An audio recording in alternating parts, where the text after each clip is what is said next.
तो अब हम स्टार्ट करते हैं पेज 631 रीनल फार्माकोलॉजी यानी कि रीनल सिस्टम का फार्माकोलॉजी वाला सेक्शन। सबसे पहले हम इसमें देखते हैं डायरेटिक्स को, इनके साइट ऑफ एक्शन को। तो यहाँ पे हमने 5 टाइप ऑफ डायरेटिक्स को देखना है।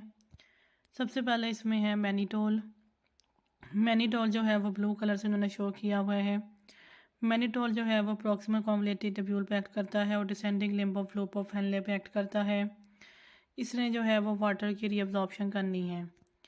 उसके बाद हम देखते हैं एस्ट्राजोलामाइड। एस्ट्राजोलामाइड को उन्होंने पिंक कलर से शो किया हुआ है। ये प्रॉक्सिमल कॉन्वोलेटेड ट्यूब्यूल पे एक्ट करता है और प्रॉक्सिमल कॉन्वोलेटेड ट्यूब्यूल में हमें पता है कि बाइकार्बोनेट और सोडियम की रीअब्जॉर्प्शन हो रही होती है। इसके अलावा शुगर्स की, अमाइनो एसिड्स की और सोडियम की रीअब्जॉर्प्शन यहाँ पे हो रही है।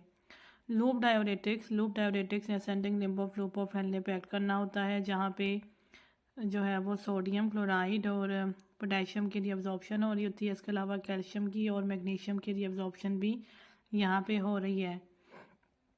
थायराइड डायोरेटिक्स जो हैं वो एक्ट करते हैं डिस्टल कॉम्बलेटेड ट्यूब्यूल पे और वहाँ पे हमें पता है कि सोडियम क्लोराइड इन दोनों की रीअब्जॉर्प्शन होती है। इसके अलावा कैल्शियम की भी रीअब्जॉर्प्शन यहाँ पे होती है। उसके बाद आते हैं पोटेशियम स्पेयरिंग डायोरेटिक्स। तो पोटेशियम स्पेयरिंग डायोरेटिक्स ने कलेक्टिंग ट्यूब्यूल यानी कलेक्टिंग डक्ट पे एक्ट करना होता है और यहाँ पे सोडियम की रीअब्जॉर्प्शन जो है वो हो रही होती है, वाटर की भी हो रही होती है, लेकिन यहाँ पे जो है वो पोटेशियम की और हाइड्रोजन की सक्रियन भी होती है। तो अब हमने देखना है सबसे पहले मैनिटोल को। मैनिटोल को हम ऑस्मोटिक डायोरेटिक भी कहते हैं। इसने सीरम ऑस्मोलैलिटी को इंक्रीज़ कर देना है। तो इसने यहाँ पे सीरम की ऑस्मोलैलिटी को इंक्रीज़ करना है, जिसकी वजह से जो फ्लूइड है वो शिफ्ट करेगा from the interstitium to intravascular space. जब ये सीरम की ऑस्मोलैलिटी को ज़्यादा कर देगा तो फ्लूइड जो है वो इंटरस्टिशियम यानी किडनी के इंटरस्टिशियम से इंट्रावेस्कुलर स्पेस तक आ जाएगा, जिसकी वजह से जो है वो यूरिन फ्लो इंक्रीज़ होगा और इस तरह से ये इंट्राक्रेनियल और इंट्राओकुलर प्रेशर को डिक्रीज़ कर सकता है। क्लिनिकल यूज इसका है drug overdose, elevated intracranial and intraocular pressure. अगर किसी का इंट्राओकुलर प्रेशर या इंट्राक्रेनियल प्रेशर इंक्रीज है तब भी हम मैनिटोल देते हैं। उसके बाद आते हैं इसके एडवर्स इफेक्ट्स। एडवर्स इफेक्ट्स में है डिहाइड्रेशन, हाइपो और हाइपरनेट्रीमिया, पल्मोनरी एडिमा। तो इसके एडवर्स इफेक्ट्स में डिहाइड्रेशन है, हाइपो और हाइपरनेट्रीमिया दोनों हो सकते हैं और पल्मोनरी एडिमा भी इससे हो सकता है, but it is contraindicated in anuria and heart failure. Anuria और हार्ट फेलियर वाली यानी जो सीवर किस्म की कंडीशंस हैं उस टाइम पर हमें ये मैनिटोल नहीं देना चाहिए। अब यहाँ भी हम देख सकते हैं the mechanism by which mannitol produces diuresis is that it increases the osmotic pressure with the lumen of the proximal tubule and the loop of Henley. तो मैनिटोल जो है वो प्रॉक्सिमल ट्यूब्यूल पे और असेंडिंग लिम्ब और descending limb of loop of Henley पे act करता है और इसने क्या करना है, इसने वहाँ पे ऑस्मोटिक प्रेशर को इंक्रीज़ कर देना है। This causes the enhanced water diuresis and to a lesser extent sodium and the potassium excretion है। तो इसने वहाँ पे वाटर डायोरेसिस करवानी है। सबसे पहले मतलब कि ये ट्यूब्यूल्स की ऑस्मोलैरिटी को इंक्रीज़ कर देगा। तो जब वहाँ पे ऑस्मोलैरिटी ज़्यादा हो जाएगी तो वाटर भी ऑटोमेटिकली वहीं पे शिफ्ट होगा। इस तरीके से यूरिन फ्लो ज़्यादा होगा और यूरिन फ्लो ज़्यादा होगा तो वाटर डायोरेसिस इंक्रीज़ होगी। तो ये mechanism of action of mannitol है। तो अब हम देखते हैं एस्ट्राजोलामाइड को। एस्ट्राजोलामाइड जो है वो एक कार्बोनिक एनहाइड्रेस इनहिबिटर है, cause the self limited sodium bicarbonate डायोरेसिस। इसने जो है वो डायोरेसिस करवानी है सोडियम बाइकार्बोनेट की and decreases the total body bicarbonate stores. तो इसने जो है वो बाइकार्बोनेट स्टोर्स को डिक्रीज़ कर देना है। कार्बोनेट के जो स्टोर्स हमारी बॉडी में हैं उनको इसने डिक्रीज़ करना है क्योंकि इसने उनकी डायोरेसिस करवानी है। इस वजह से इसने यूरिन को एल्कलिनाइज कर देना है। क्लिनिकल यूज इसका है ग्लूकोमा में, मेटाबॉलिक एल्कलोसिस में, altitude sickness by offsetting respiratory alkalosis and idiopathic intracranial hypertension. Glaucoma और इंट्राक्रेनियल हाइपरटेंशन, मेटाबॉलिक एल्कलोसिस और अल्टीट्यूड सिकनेस। एडवर्स इफेक्ट्स इसके हैं the proximal renal tubular acidosis that is the type 2 RTA, paraesthesias and ammonia toxicity, sulpha allergy, hypokalaemia. They promote the calcium phosphate stone formation, which is insoluble at high pH. Acid zolamide causes acidosis. ये acidosis करवा सकते हैं। असल में carbonic anhydrase एक ऐसा enzyme है जिसने जो है वो कार्बोनिक एसिड को ब्रेक डाउन करना होता है इनटू द हाइड्रोजन आइन एंड द बाइकार्बोनेट आइन। लेकिन जब ये एंजाइम जो है वो इनहिबिट हो जाएगा तो कार्बोनिक एसिड ज़्यादा से ज़्यादा वहाँ पे प्रोड्यूस होता जाएगा और फिर ये खुद ही एक रिवर्सिबल रिएक्शन के थ्रू हाइड्रोजन और बाइकार्बोनेट में कन्वर्ट हो जाएगा। फिर ये बाइकार्बोनेट जो है इसकी डायोलिसिस हो जाएगी और इस तरीके से बाइकार्बोनेट जो है वो लॉस हो रहा होगा और इसी वजह से यूरिन भी अल्कलिनाइज हो रही होगी। लेकिन हम इसको मेटाबॉलिक इसका एडवर्स इफेक्ट्स इसी वजह से एसिडोसिस हो सकता है, क्योंकि ये जो है वो एसिड की एकोमुलेशन करवाता है। उसके बाद आता है the loop diuretics. Loop diuretics में है फ्यूरोसिमाइड और ब्यूमेटेनाइड और टॉर्सिमाइड। सल्फोनामाइड लूप डायोरेटिक्स, इन्होंने ascending limb of loop of हेलने पे एक्ट करना होता है। They inhibit the core transport system. Ascending limb of loop of हेलने पे एक कोर ट्रांसपोर्ट सिस्टम होता है सोडियम पोटेशियम और क्लोराइड का of the thick ascending limb of loop of Henle. It abolish the hypertonicity of medulla. इसने medulla की हाइपरटोनिसिटी को प्रिवेंट करना है।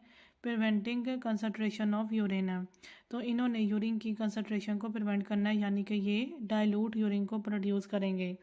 Associated with the increase in prostaglandin E vasodilatory effect on the efferent arteriole, तो इन्होंने जो है वो प्रोस्टाग्लैंडिन ई को भी प्रमोट करना होता है। प्रोस्टाग्लैंडिन ई ने एफरेंट आर्ट्रियोल की वेजोडाइलेशन करवानी होती है, ठीक है, जिसकी वजह से फिर आगे ग्लोमेरुलर फिल्ट्रेशन रेट भी इंक्रीज हो सकता है। It is inhibited by NSAIDs, ये जो इसका प्रोस्टाग्लैंडिन ई वाला इफेक्ट है वो एनसेड से इनहिबिट हो सकता है। इसके अलावा इन्होंने कैल्शियम की एक्सक्रिएशन भी करवानी है। Clinical use is edematous states में हम इनको यूज़ करते हैं, जैसे heart failure, cirrhosis, nephrotic syndrome, pulmonary edema, ये सारी एडेमाटाउ स्टेट्स हैं। हाइपरटेंशन और हाइपर कैल्सीमिया में भी यूज़ कर सकते हैं। एडवर्स इफेक्ट्स इसके हम याद रख सकते हैं। और डैंग, इसमें है the ototoxicity, hypokalaemia, hypomagnesaemia, dehydration, allergy with sulphur drugs, metabolic alkalosis और nephritis that is interstitial nephritis और गाउट। उसके बाद आता है इथाक्राइनिक एसिड, तो इसका मैकेनिज़्म ये है कि ये भी जो है वो नॉन सल्फोनामाइड है, ठीक है, non sulfonamide inhibitor of the core transport system. इसने भी उसी कोर ट्रांसपोर्ट सिस्टम को इनहिबिट करना है जिसको लूप डायोरेटिक्स ने इनहिबिट करना है। लेकिन लूप डायोरेटिक्स जो है वो सल्फोनामाइड डेरिवेटिव्स हैं, जबकि इथाक्राइनिक एसिड नॉन सल्फोनामाइड है, ठीक है। Core transport system of thick ascending limb of loop of Henley.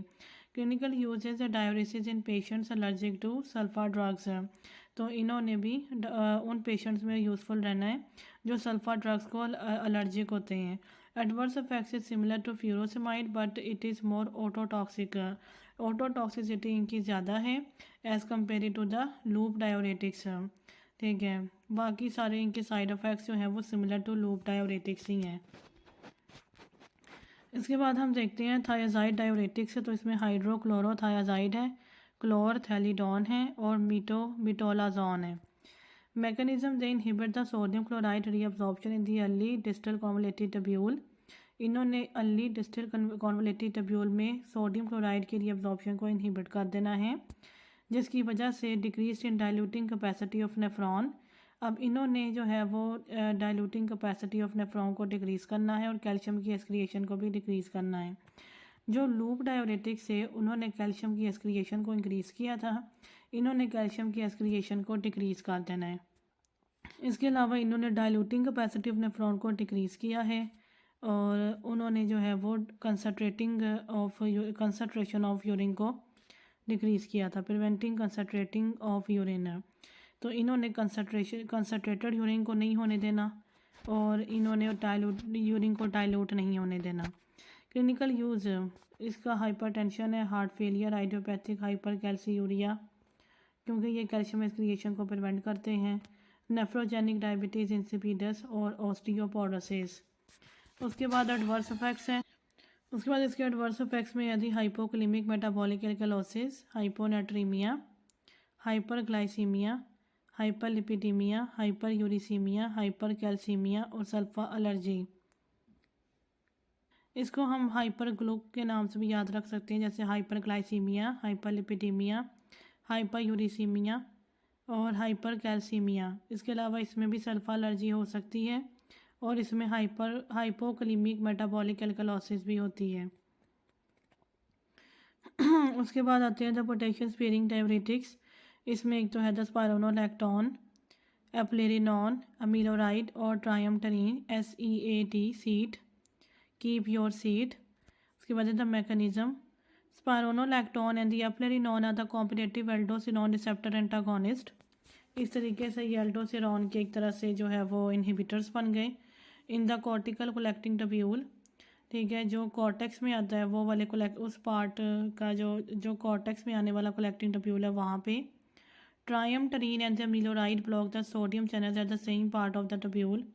और इन्होंने भी ट्रायमटरीन और अमीलोराइड ने भी सोडियम चैनल्स को ब्लॉक कर देना है at the same part of the collecting tubule. Clinical uses the hyper aldosteronism.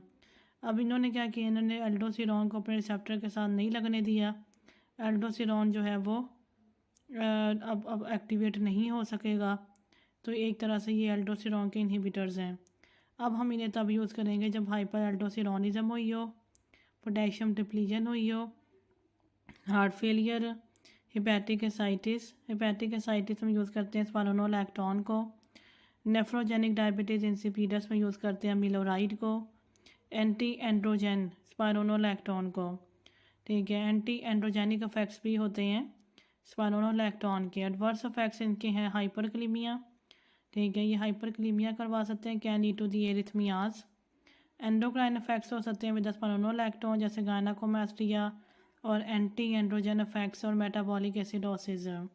इनके जो साइड इफ़ेक्ट्स हैं वो बहुत इंपॉर्टेंट है MCQs के हवाले से भी, क्योंकि हाइपरकलीमिया जो है वो जो इनसे हो रहा होता है वो हमें एरिथमियाज करवा सकता है। और एंडोक्राइन इफेक्ट्स जो हैं वो स्पाइरोनोलैक्टोन के बहुत इंपॉर्टेंट हैं, जैसे गायनाकोमास्टिया और एंटी एंड्रोजेनिक इफेक्ट्स और मेटाबॉलिक एसिडोसिस भी इनमें हो रही होती है। उसके बाद हम देखते हैं कि डाययूरेटिक्स यूज़ करने से यूरिन में क्या क्या चेंजेस आ सकते हैं। सबसे पहले इसमें है द यूरिन NaCl यानी कि यूरिन सोडियम क्लोराइड। तो यूरिन के अंदर सोडियम क्लोराइड जो है वो इंक्रीज़ होगा विद ऑल द डाययूरेटिक्स।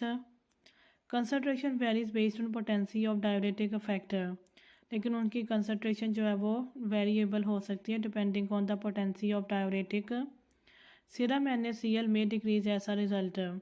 सारे के सारे डाययूरेटिक्स ने यूरिन के अंदर सोडियम क्लोराइड की कंसनट्रेशन को इंक्रीज़ कर देना है, जबकि सीरम के अंदर सोडियम क्लोराइड की कंसनट्रेशन को डिक्रीज़ कर देना है। उसके बाद आता है यूरिन पोटेशियम।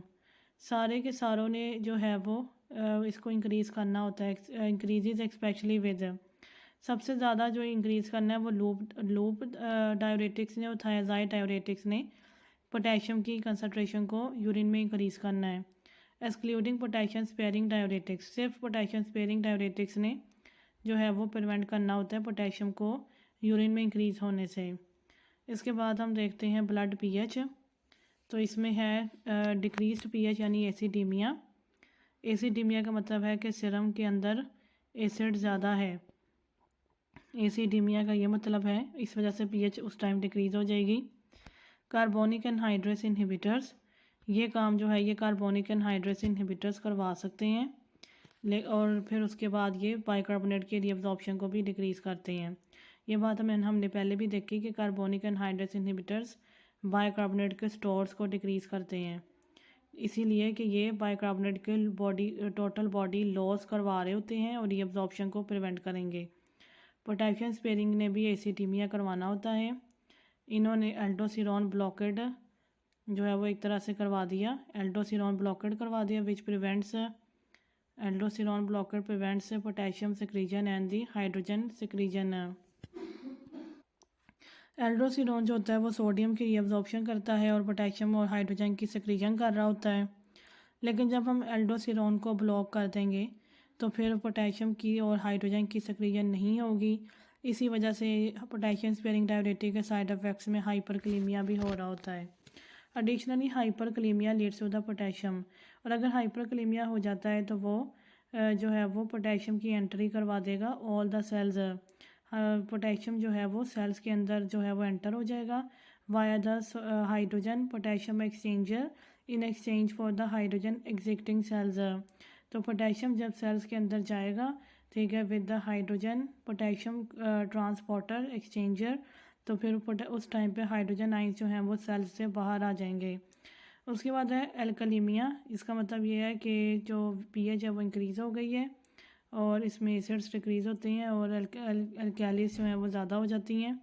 ये चीज़ हमें मिलेगी लूप डायोरेटिक्स के साथ और थायाजाइड्स के साथ, because they cause alkalaemia through the several mechanisms. Loop diuretics और थायाजाइड्स जो हैं वो एल्कलीमिया करवा सकते हैं थ्रू सेवरल मैकेनिज़म्स। तो सबसे पहले इसमें है वॉल्यूम कॉन्ट्रैक्शन। सबसे पहले तो इसमें वॉल्यूम कॉन्ट्रैक्शन है। जब वॉल्यूम कॉन्ट्रैक्शन करवाएंगे तो उस टाइम पे जो है वो एंजियोटेंसिन 2 रिलीज़ होगा। एंजियोटेंसिन 2 जो है वो सोडियम हाइड्रोजन एक्सचेंज को एक्टिवेट कर देगा इन द प्रॉक्सिमल कॉन्वलेटेड टब्यूल, और फिर बाइकार्बोनेट की रीअब्जॉर्प्शन ज़्यादा से ज़्यादा होगी। तो इसको हम कहते हैं कॉन्ट्रैक्शन एल्कालोसिस। इसके बाद है द पोटेशियम लॉस। ये तो हमें पता है कि लूप और थायजाइड डायरेटिक्स में पोटेशियम लॉस करवाना होता है। तो जब पोटेशियम लॉस हो रहा होगा तो उस टाइम पे पोटेशियम जो है वो सेल से बाहर आ जाएगा by the hydrogen potassium exchanger, और उसके एक्सचेंज में फिर हाइड्रोजन जो है वो सेल्स के अंदर चला जाएगा। बहुत ज़्यादा हाइड्रोजन सेल्स के अंदर जाने की वजह से भी एल्कलीमिया हो जाता है, क्योंकि अब कोई हाइड्रोजन नहीं रहा जो एसिड बना सके। उसके बाद है इन लो पोटेशियम स्टेट। इन लो पोटेशियम स्टेट इसके बाद उन्होंने बताया कि जब पोटेशियम जो है वो बॉडी में कम हो जाता है तो हाइड्रोजन जो है वो इन रेदर देन पोटेशियम, तो हाइड्रोजन जो है वो सोडियम के साथ एक्सचेंज हो जाता है इन द कॉर्टिकल कलेक्टिंग टब्यूल। यानी कि ये काम जो है ये पोटेशियम ने करना होता है, लेकिन जब पोटेशियम ही लो स्टेट में चला जाता है तो ये काम हाइड्रोजन करने लगता है, जिसकी वजह से मज़ीद हाइड्रोजन जो है वो कॉर्टिकल कलेक्टिंग टब्यूल्स के अंदर चला जाता है और लॉस होने लगता है इस हाइड्रोजन का। तो मज़ीद अल्कालोसिस होती है और पैराडॉक्सिकल एसिडोरिया, और यूरिन के अंदर जो है वो एसिड आ जाता है, एसिडोरिया होने लगता है। इसके बाद हम देखते हैं यूरिन कैल्शियम को। It increases with the loop diuretics. Loop diuretics के साथ जो है हमने पढ़ा था कि कैल्शियम की एक्सक्रिएशन इंक्रीज हो जाती है because of decrease in the paracellular calcium reabsorption, क्योंकि पैरासेलुलर कैल्शियम रीअब्जॉर्प्शन नहीं हो रही होती, ठीक है, और इसके बाद हाइपोकैल्सीमिया हो जाता है। इसके बाद हमने देखा कि जो यूरिन कैल्शियम है वो डिक्रीजेज विद द थायजाइड्स में कैल्शियम एक्सक्रिएशन नहीं हो रही होती, क्योंकि उस टाइम पे कैल्शियम रीअब्जॉर्प्शन बहुत ही ज़्यादा हो रही होती है। तो उसके बाद हम देखते हैं the angiotensin converting enzyme inhibitors. तो इसमें आते हैं the captopril, enalapril, lisinopril and the ramipril. तो ये प्रिल वाले जो ड्रग्स होते हैं ये एंजियोटेंसिन कन्वर्टिंग एंजाइम इनहिबिटर्स होते हैं। इन्होंने एंजियोटेंसिन कन्वर्टिंग एंजाइम को इनहिबिट कर देना है, जिसकी वजह से एंजियोटेंसिन 2 नहीं बन सकेगा। एंजियोटेंसिन 2 नहीं बनेगा तो ग्लोमेरुलर फिल्ट्रेशन रेट भी डिक्रीज़ हो जाएगा, क्योंकि अब इफरेंट आर्टरियोस की कंस्ट्रिक्शन नहीं हो रही। उसके बाद जो है वो रेनिन भी इंक्रीज़ हो जाएगा due to the loss of negative feedback. Inhibition of the ACE also prevents inactivation of bradykinin.